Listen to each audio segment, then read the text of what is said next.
Hola amigos del canal de Kwawit Bonsai. El día de hoy estoy en el club Bonsai Ryoku y tengo la agradable compañía del maestro Rosny, quien hizo a bien aceptarnos esta pequeña entrevista para este proyecto que no tiene otro fin más que hablar de bonsai y difundirlo en nuestro país.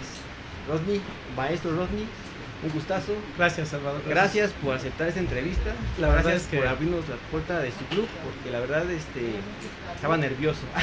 No, pues yo creo que debes de sentirte con la confianza. Pues somos amigos en la comunidad del bonsai. Claro. Pretendemos siempre conservar eso. La amistad y las situaciones que hacemos en los grupos es mantener un sesgo de amistad todo el tiempo para que nosotros no nos perdamos en el camino. Claro. Hemos vivido eso, ¿eh? ¿Por qué Ryoku? Bueno, Ryoku surge por un evento personal. Tengo una pérdida dentro de mi vida personal y a partir de ese momento yo necesitaba encontrar como algo en lo cual me sustentara. La caligrafía o el kanji de Ryoku significa fuerza. Correcto. Y en ese momento realmente yo necesitaba la fuerza para poder resolver esa situación emocional por la que estaba pasando. Mis amigos fueron los que me dijeron, no dejes esto, regresa, vamos a hacerlo, vamos a retomarlo, mira. Me convencieron. Qué bueno. Y me convencen y en ese momento empiezo a hilar que lo que yo necesitaba para retomar mi proyecto de enseñanza aquí dentro de la escuela de Ryoku era en qué la iba a sostener. Entonces yo dije, ¿cómo es que nace Ryoku? Fue gracias a la fuerza del espíritu, porque eso significa Ryoku, fuerza. La fuerza del espíritu que surge de la amistad de mis amigos.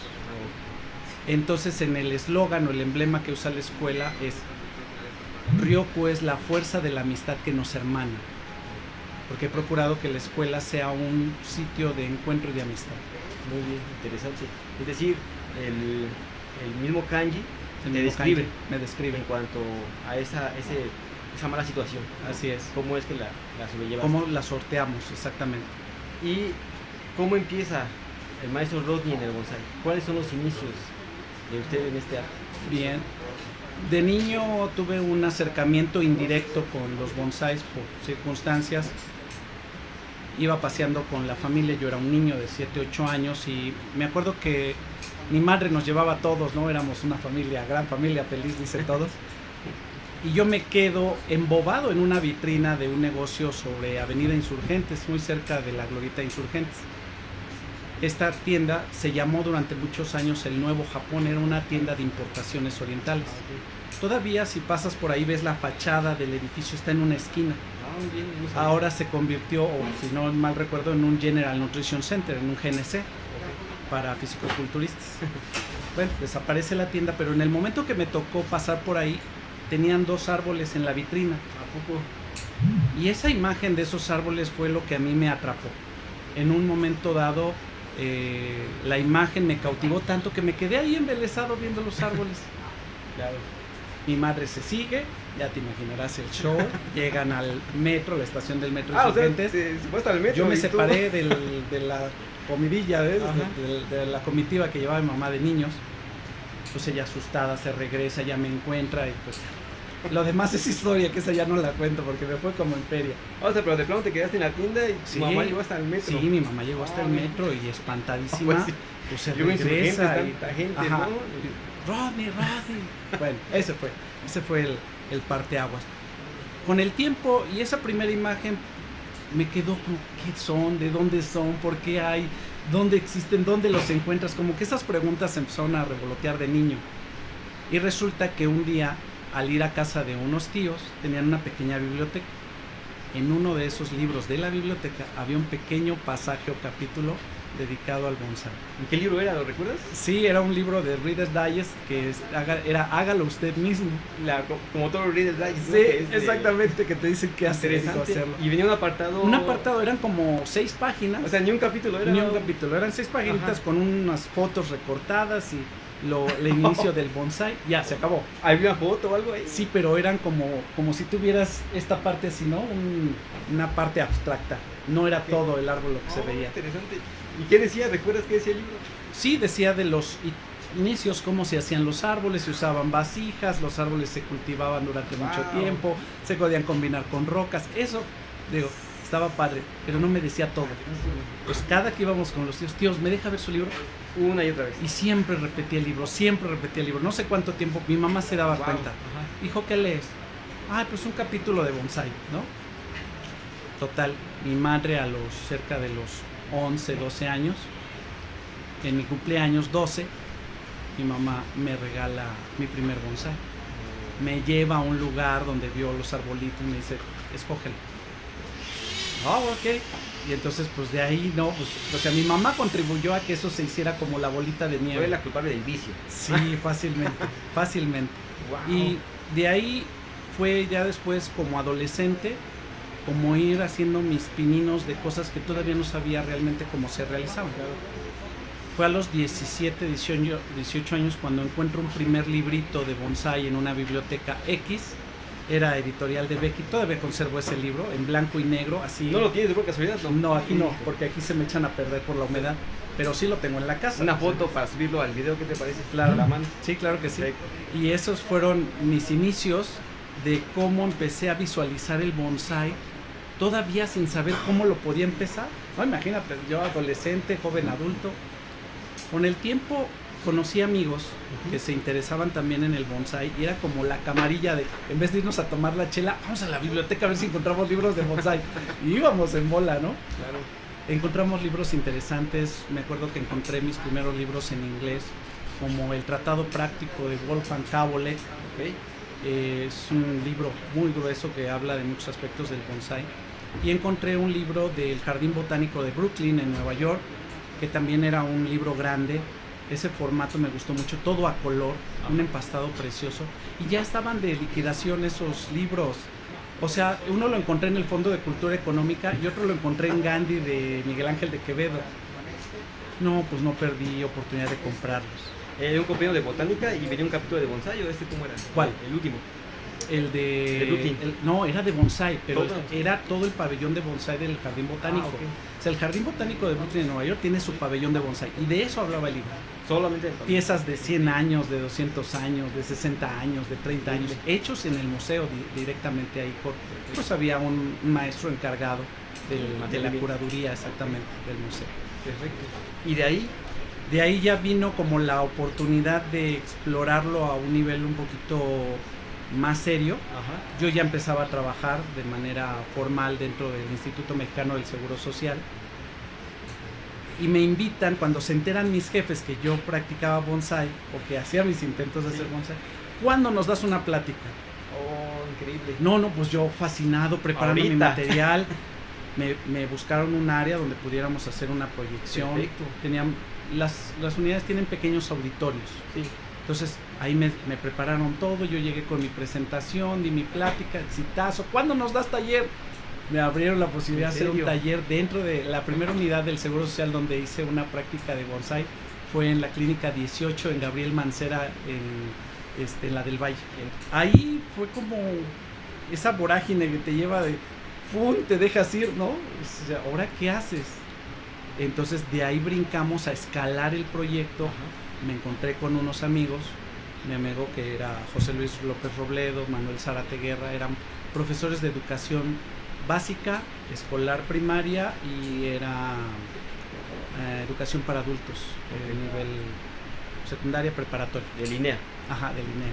Entonces ahí con ellos, al juntarnos, al encontrarnos, conocernos y coincidir en la idea, propusimos hacer algo más serio. Entonces montamos la primera escuela en la colonia Narvarte. ¿Ya con el nombre de Ryoku? No, en ese entonces la escuela se llamaba Takumi. O sea que esa es la primera escuela.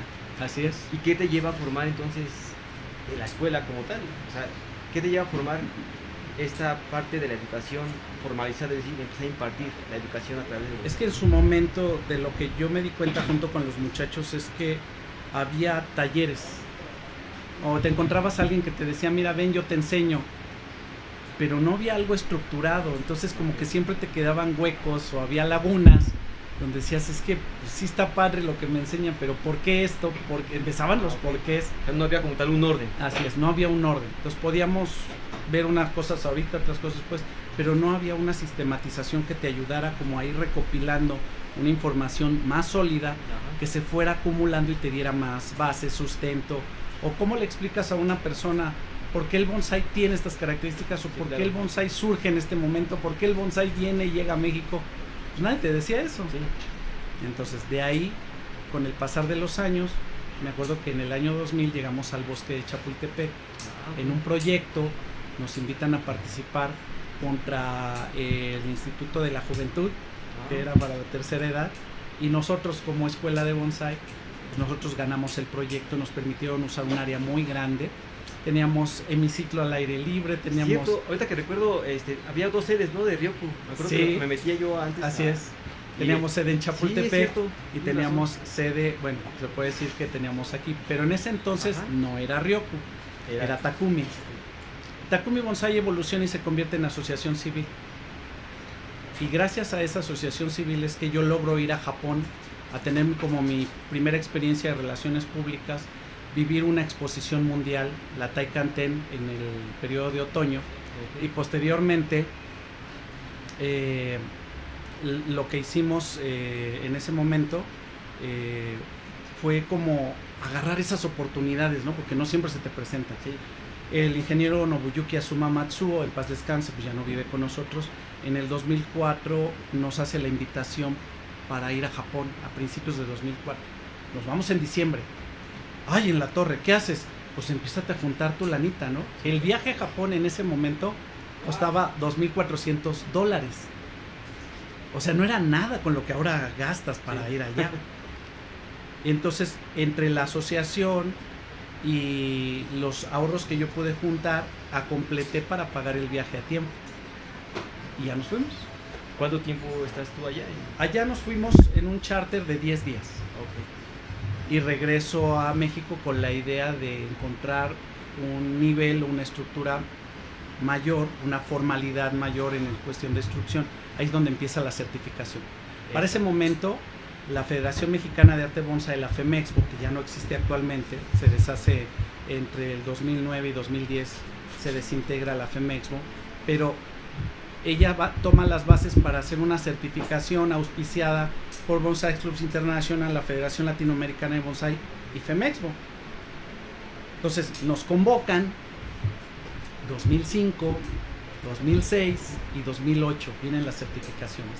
De todos los que empezamos, grandes amigos todos que todavía siguen en el bonsai. Para nuestros amigos, certificar algo, ¿cómo se dice? Se requieren muchas cosas, no es cualquier cosa. No, nosotros somos de la área médica, médico-biológica. Por ejemplo, la certificación de un hospital es un rollo. Entonces, certificar algo, que es lo que nos platica aquí Rosly, no es sencillo. No es fácil, no es fácil. ¿Qué significa certificar? Es lo que tuvo que hacer la FEMEXPO junto con las otras instituciones fue plantear las bases en las cuales te ibas a convertir en instructor, claro, no maestro, aclaro, porque no nos dieron el título de maestro, nos dieron el título de instructor. Instructores o facilitadores son personas que tienen la capacidad y las herramientas para que el conocimiento se pueda transmitir de una persona a otra. Okay. Entonces, cuando empieza la certificación, dicen, estos temas deben de estar dominados y cubiertos por el participante. Porque es un requisito internacional, ni siquiera es... Exactamente. Okay. Hay un estándar. Si alguien lo quiere buscar en internet, busquen la Golden Bonsai Federation.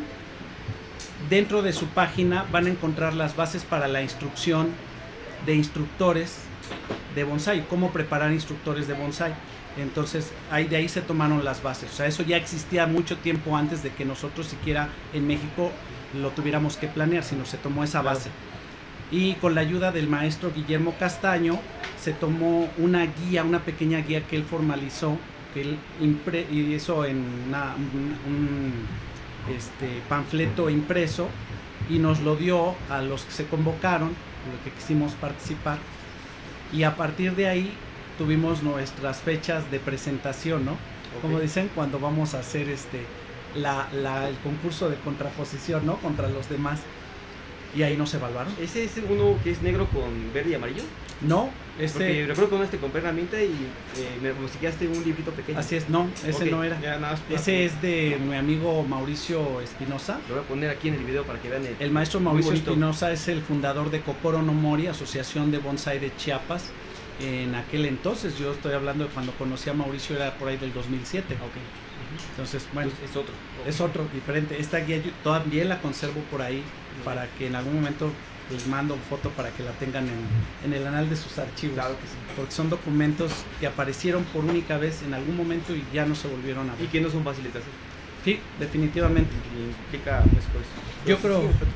Yo creo que la suma de las aportaciones que dieron los primeros instructores de bonsai en México, como Guillermo Castaño, como Emilio Trujillo, la señora Gloria Reyes, la señora Cheri Cortés, el doctor Ramiro Blancarte y muchos otros amigos más que son de la comunidad del bonsai, que fueron nuestros primeros incursionantes, que nos arrastraron a otros por emoción, por gusto, por afinidad. Pues de ahí partimos toda esta parte.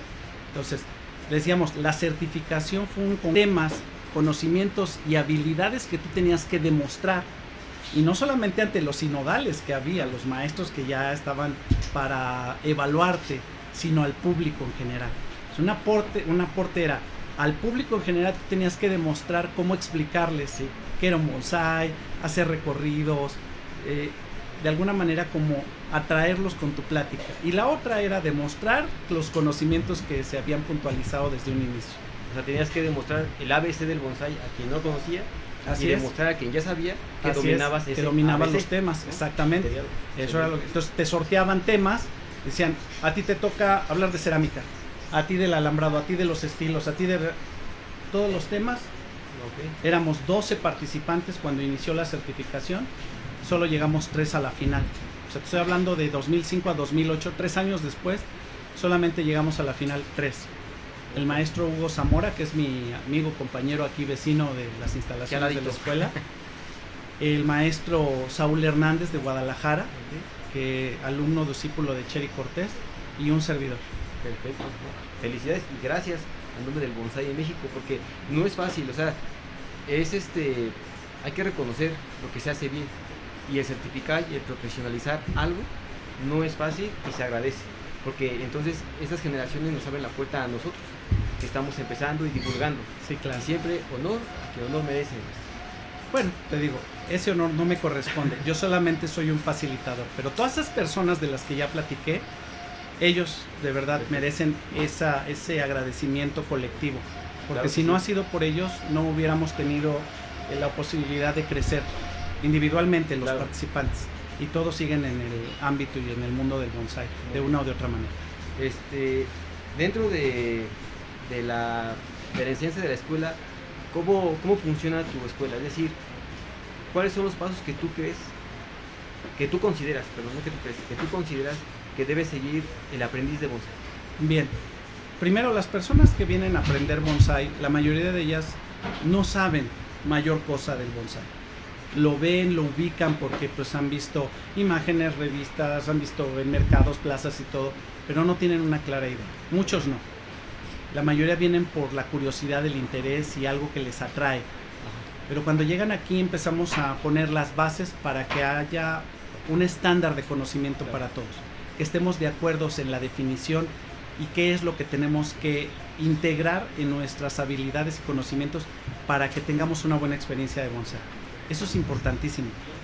Las personas de verdad al principio llegan con creencias, algunas veces falsas creencias sobre el bonsai, y lo que hacemos nosotros es simplemente aclarar que mucho de lo que creemos que es, no es, y vamos dejando como que los pasos claros para que esas personas tengan una continuidad de su crecimiento en bonsai por el resto que ellos decidan hacer en su vida, ¿no? O sea, un inicio son bases. Así es, bases, fundamentos y buenos hábitos en la práctica del bonsai, o sea, una buena praxis, eso es bien importante.